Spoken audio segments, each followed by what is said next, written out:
Bismillahirrahmanirrahim, wa bihi nasta'in.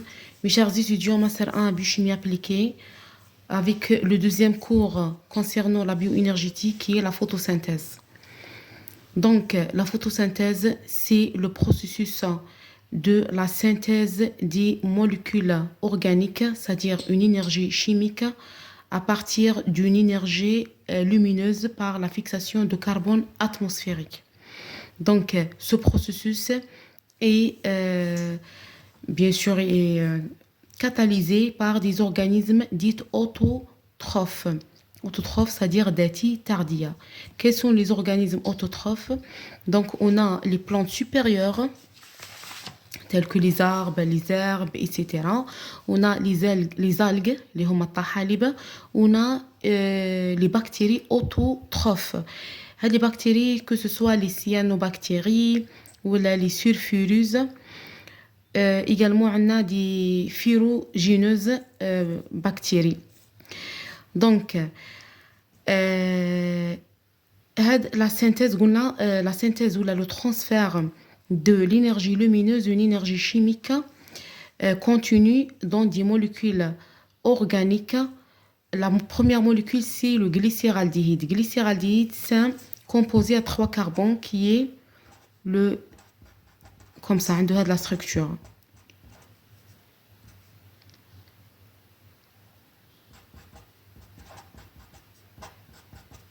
C'est le glycéraldéhyde. À partir du glycéraldéhyde, donc, il y avait la formation d'autres sucres, également des lipides et des protéines. La formule générale de la photosynthèse est donnée par, bien sûr, des molécules de l'eau, 6 molécules, avec le dioxyde de carbone, ou le carbone atmosphérique également, ces molécules donnent une molécule de glucose plus de l'oxygène, 6 molécules. Avec, bien sûr, la fixation de l'énergie lumineuse. Lazim tkun عندنا la lumière. Ce processus se déroule au niveau des chloroplastes. Les chloroplastes sont des organismes qui existent au niveau du cytoplasme des cellules eucaryotiques des plantes déjà mentionnées, les plantes supérieures, les algues. Alors que pour les bactéries, bien sûr, le processus est effectué au niveau de la membrane de la bactérie. Donc, les chloroplastes, donc au niveau de la cellule, on trouve plusieurs dizaines. Les chloroplastes, donc, ont une forme lenticulaire. Forme lenticulaire, c'est-à-dire شكل تاع العدسة. Lentille, c'est-à-dire عدسة. Donc, forme lenticulaire.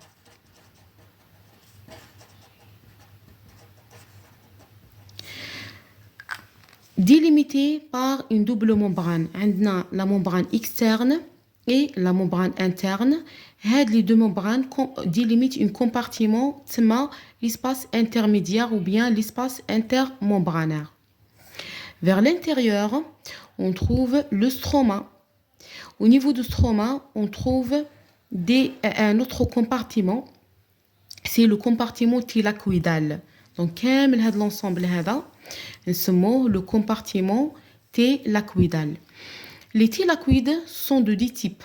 Soit des thylacoïdes longitudinales le long du chloroplaste, nommés thylacoïdes de stroma,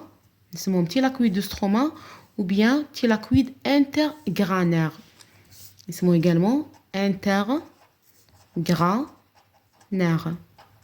Granaire, si on a relation avec le granum. C'est quoi le granum? Donc, on a les thylacoïdes également qui représentent comme des sacules superposées. Donc, l'ensemble de ces sacules nommés granum. Et chacun nommé grana. Au niveau de la membrane de ces thylacoïdes, on trouve la chaîne transporteuse d'électrons. On a des électrons qui passent. On a les photosystèmes PS2, puis le PS1, et on a la sphère pédonculée. La sphère pédonculée ou bien nommée atypisynthétase, c'est à partir de laquelle il y avait bien sûr le transfert, le transfert le passage des protons. Donc, ce passage permet la génération, la synthèse de l'ATP. Donc, au niveau de stroma, on a des copies d'ADN, plusieurs copies d'ADN, puisque les chloroplastes sont des organites, donc ce mot organite semi-autonome. Le terme semi-autonome, c'est-à-dire la division de ces chloroplastes, est indépendant de la division de la cellule qu'elle héberge. يعني les chloroplastes تنقسم خارج الانقسام تاع الخلية. وايضا c'est-à-dire عندها une demi-vie كي تموت ثاني تموت même الخلية مازال راهي حية. Donc au niveau du stroma, on trouve également des ribosomes pour la synthèse des enzymes propres aux chloroplastes, tels que les enzymes de cycle de Calvin. Le cycle de Calvin, donc enzyme de cycle de Calvin. Le cycle de Calvin représente la phase obscure de la photosynthèse. المرحلة الظلامية تاع التصنيع الضوئي. Donc, au cours de cette phase du cycle de la phase obscure, il y avait la fixation de carbone atmosphérique et l'utilisation des produits de la phase lumineuse pour produire de l'énergie chimique telle que le glycéraldéhyde et les autres sucres. Les thylakoïdes, donc lorsqu'on voit les thylakoïdes, donc on pense que c'est-à-dire elles représentent comme des sacules comme ça, c'est-à-dire séparées. Mais non. Les sacules, lorsqu'on fait un zoom, on trouve c'est qu'il y avait un compartiment continu. Donc il y avait une continuité dans le lumen ou bien la lumière. Lumière, c'est-à-dire l'intérieur. Comme pour les organites, دايما حنا الداخل نسموه la lumière. Également ici, donc lumen en anglais, la lumière en français. Donc هذيك la lumière, elle est continue. Il n'y a pas de séparation. C'est pour ce. Donc le thylakoïde donne un réseau. Un réseau, c'est-à-dire comme une labyrinthe. Labyrinthe معناتها متاهة. وين c'est-à-dire نحكموا هكذا نغو نبداو هكذا ندورو jusqu'à la fin. D'accord? Donc, c'est un compartiment. Donc, lorsqu'on voit les thylakoïdes, on trouve donc c'est un thylakoïde de stroma et sont des sacules. L'un un aspect les sacules, alors elles représentent comme des empilements comme ça, donc tourne et à chaque fois on trouve comme ça des branches pour donner un thylakoïde de stroma. Donc un granum déjà vu ici et chacun nommé grana. Voilà pour la structure d'un chloroplaste. Au niveau de la membrane interne, on a dit qu'il y avait des photosystèmes, la chaîne transporteuse d'électrons et la sphère pédonculée. On commence par la chaîne transporteuse d'électrons. Donc, comme pour les mitochondries, les transporteuses d'électrons sont rangées par ordre croissant de potentiel redox. Ils sont trouvés initialement à l'état oxydé. Ils sont réduits par les électrons cédés par l'eau. Donc, lorsqu'on parle de l'oxydation et réduction, toujours on a un complexe. On a un couple redox, c'est-à-dire quelque chose oxydé, l'autre automatiquement réduit. Donc ici, on a le premier transporteur, c'est la phyophytine. Ce phyophytine, c'est un chlorophylle sans magnésium. Donc lorsqu'on voit la structure de chlorophylle, voilà la structure de chlorophylle. Bien sûr, de la structure, c'est pas à apprendre. Mais je de la structure. L'essentiel de retenir la différence entre les chlorophylles. On a chlorophylle A et chlorophylle B. Donc, le chlorophylle A, un R, c'est le groupement méthyle, CH3. Et le chlorophylle B a un groupement aldéhyde à la place de R. يعني هذا الراديكال substitue هذه soit تكون CH3 ou la CHE. Donc هذا الفيوفيتين عنده un chlorophylle sans magnésium. Donc هنايا هي l'atome de magnésium au niveau de noyau tétrapyrolique اللي تشبه لم noyau tétrapyrolique نلقاوها في l'hémoglobine تاع لم. Donc également هذه تاع le chlorophylle. Alors l'âme fait le fer alors que le chlorophylle renferme de magnésium. Donc هذا الفيوفيتين اللي هو chlorophylle sans magnésium. Donc la molécule ou l'atome responsable de l'oxydoréduction, c'est le manganèse. Il renferme un manganèse. Donc le manganèse, si on représente la formule d'oxydoréduction, on a de manganèse à l'état oxydé lorsqu'il capte 2 électrons, donc de manganèse à l'état réduit. Le deuxième transporteur, c'est la plastoquinone. Plastoquinone, c'est un coenzyme de la famille des quinones, comme celui qui est vu dans les mitochondries. Mais où le coenzyme que, donc la structure, c'est la même, avec certains, des parties liées, donc les substitutions, mais l'essentiel, le coenzyme que, hadawa. Donc il est réduit graduellement. Il fixe un électron et un proton, puis un électron et un proton, et la formule représentée. Donc on a de plastoquinone, pique, fixe un électron et un proton dans pique H, le pique H, et avec fixation d'un électron et proton dans le pique H2 à l'état réduit. Le troisième transporteur existe dans toujours la membrane du thylakoïde, c'est le cytochrome B6F. C'est un complexe de 2 cytochromes. Ce cytochrome, c'est un complexe hétéroprotéique. On peut le également métalloprotéique, puisqu'il renferme de la protéine et de l'hème. L'hème renferme de fer. L'hème, c'est un noyau tétrapyrolique. Donc, il y a la structure d'un cytochrome. On a la protéine, on a le noyau tétrapyrolique, et bien sûr, on a un atome de fer responsable de réaction d'oxydoréduction. Donc, on a le fer à l'état oxydé qui est le fer ferrique lorsqu'il capte un électron dans le fer ferreux à l'état réduit. Le quatrième transporteur, c'est le plastocyanine. Le terme cyanine, cyanobactéries, donc c'est le cuivre, existence du cuivre. Les plastocyanines, donc c'est une métalloprotéine à cuivre. Et c'est le cuivre qui est le responsable à la réaction de l'oxydoréduction. Donc on a le cuivre à l'état oxydé lorsqu'il capte 2 électrons dans le cuivre à l'état réduit. Le cinquième transporteur, c'est la protéine fer-soufre. Après, on va voir l'ordre des 6 protéines avec les photosystèmes. Donc, la protéine fer-soufre, comme celle vue dans la chaîne transporteuse des mitochondries, c'est une hétéroprotéine ou là également اسمها métalloprotéine. La protéine fer-soufre عندها الاسم الآخر اللي هو la pyridoxine. نسموها également pyridoxine. Donc, c'est une chaîne protéine ou la protéique.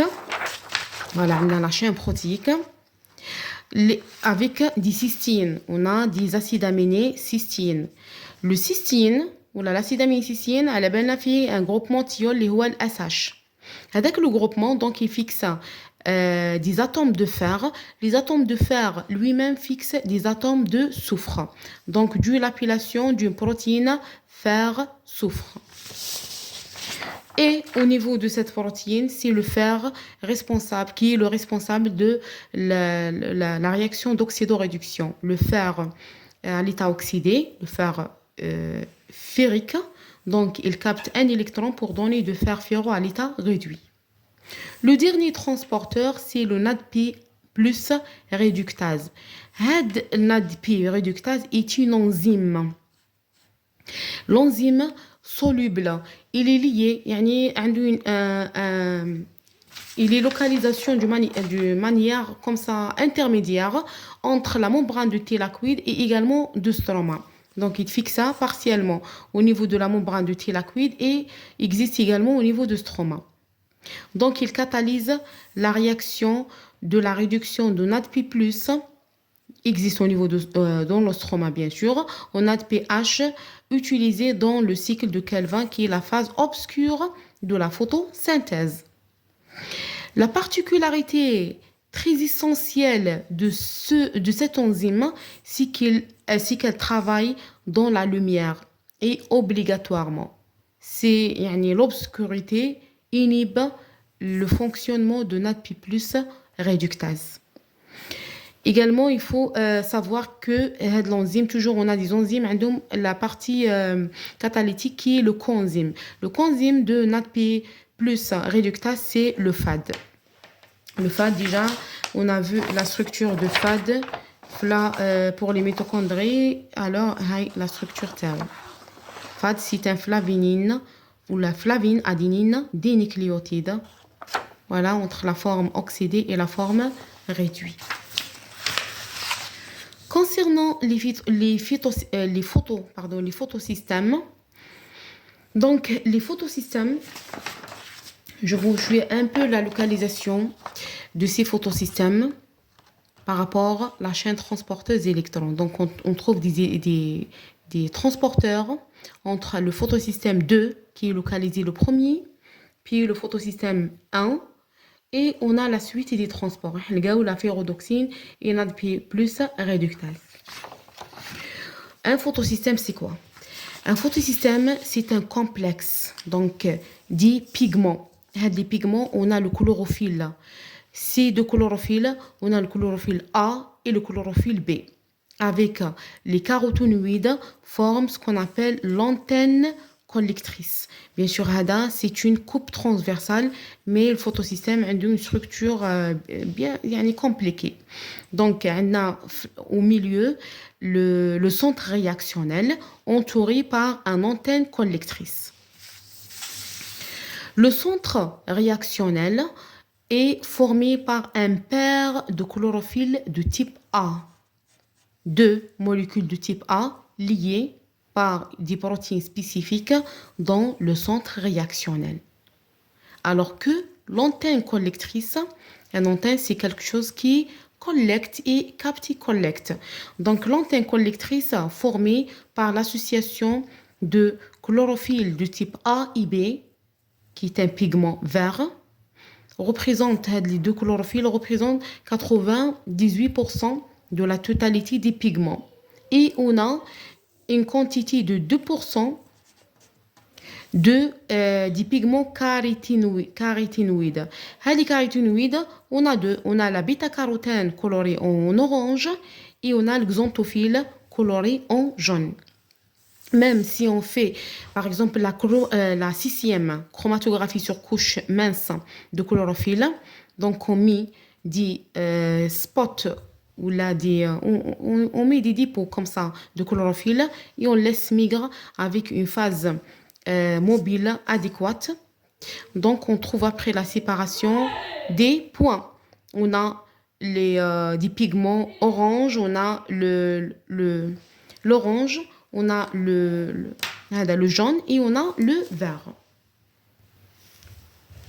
Donc, si on représente ici au niveau de ce schéma, on a des chlorophylles A, B, A, B, A, B, avec des petites quantités en caroténoïdes. On a des caroténoïdes, soit la bêta-carotène et xanthophyle A, B, etc.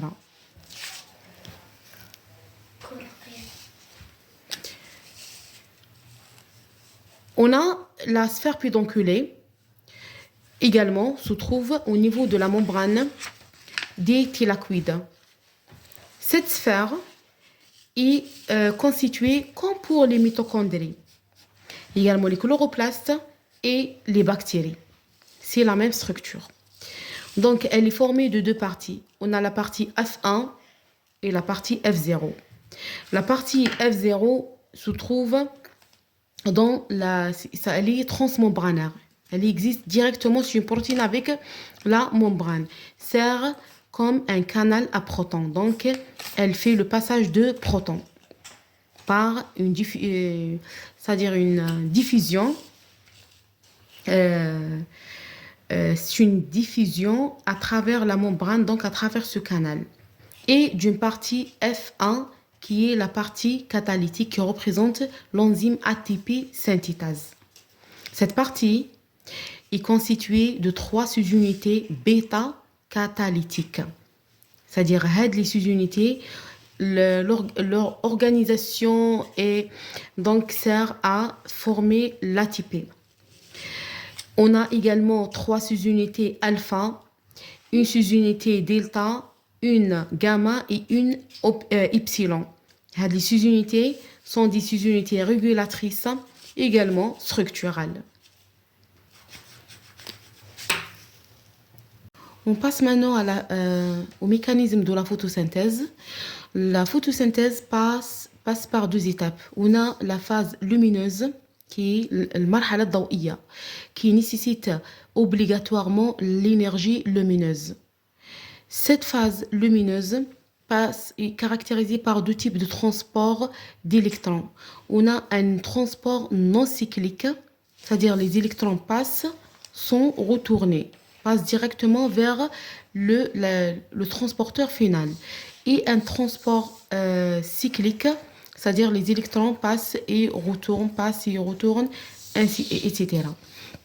Donc, on commence par le transport non cyclique.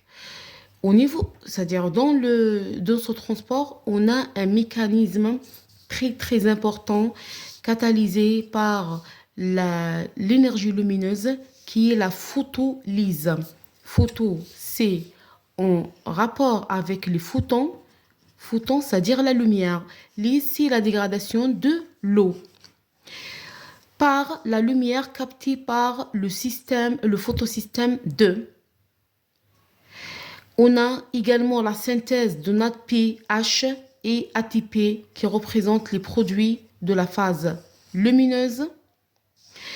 Les électrons dans ce transport passent de l'eau vers le transporteur final qui est le NADP+ réductase.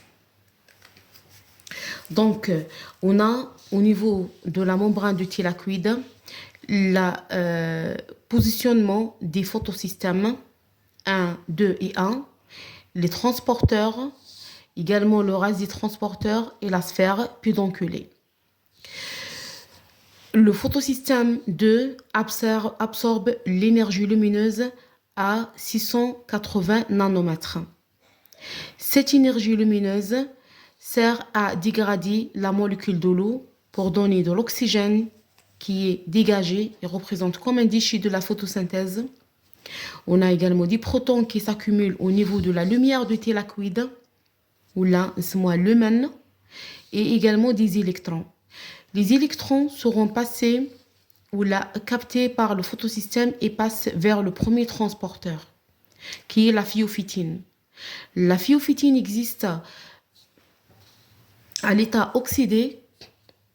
Il est réduit par ces électrons, puis il retourne à l'état oxydé, c'est-à-dire sera une réoxydation. Le retour à l'état oxydé permet la réduction du deuxième transporteur qui est plastoquinone. Ce plastoquinone, comme on a vu, il est réduit par des électrons et des protons. Les électrons sont donnés, bien cédés par la phyophytine, et les protons sont arrivés de stroma. L'origine, bien sûr, on va voir comment. Donc, ces protons, après le retour de plastoquinone à l'état oxydé, leur réoxydation, donc libère les protons au niveau de lumen, la lumière du thylakoïde. Lumière du thylakoïde, c'est-à-dire ici.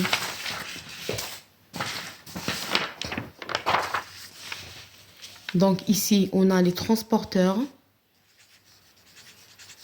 les photosystèmes, la sphère pédonculée. Donc, il y a la lumière.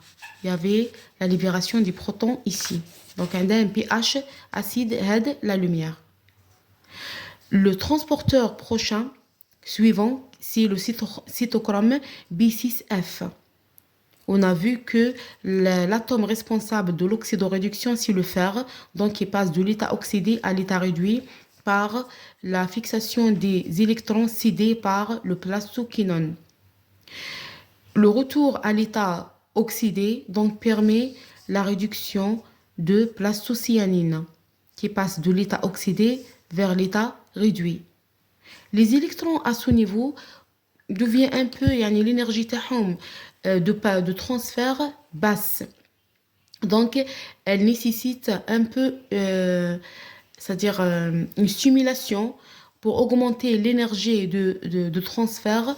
Donc, c'est pour cela qu'il y avait le photosystème 1 qui capte l'énergie lumineuse et les électrons ici à grand pouvoir passent de plastocyanine via le photosystème 1 vers la pyridoxine, donc, ou la nommée protéine fer-soufre. Donc, le fer, c'est l'atome responsable de l'oxydoréduction. Donc, on a le fer 3 plus et on a le fer 2 plus. Les électrons sont captés par le NADP plus réductase. Bien sûr, le coenzyme ou le FAD. On a parlé de ça, c'est le FAD. Le FAD, bien sûr, prend les protons de stroma. Donc, le NADP plus réductase sert à réduire le NADP plus au NADPH. Le NADP plus existe au niveau de stroma.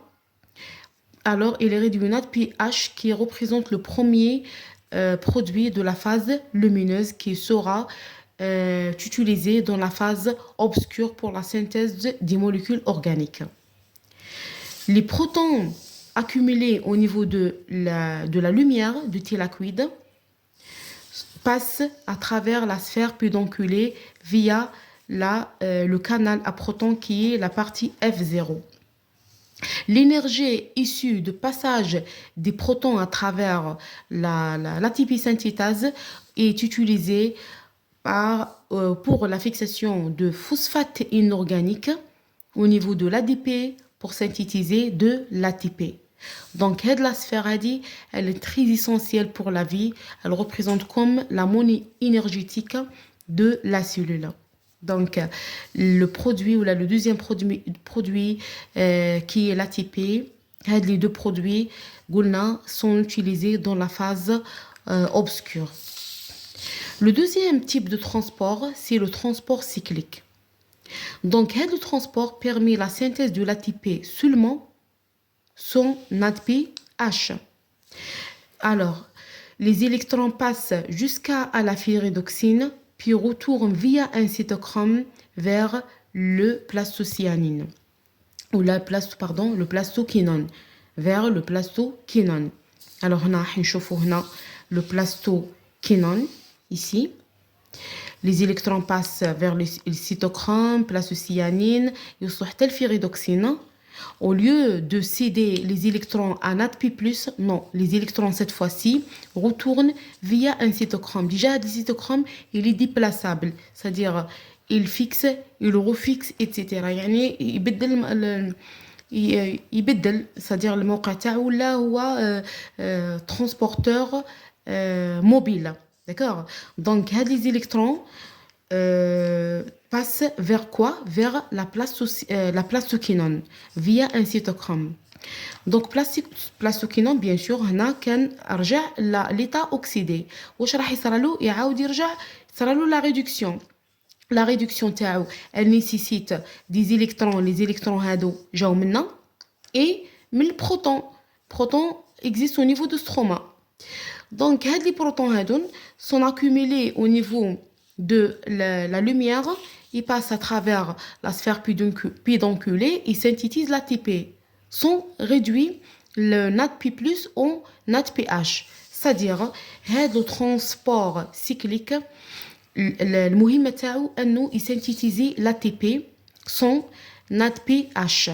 Voilà l'ATP parce que l'ATP également le chloroplaste, c'est-à-dire elle l'utilise pour la phase obscure. Et également, la cellule a besoin de cet ATP pour de nombreux processus énergétiques et métaboliques. Donc voilà pour la phase lumineuse de photosynthèse.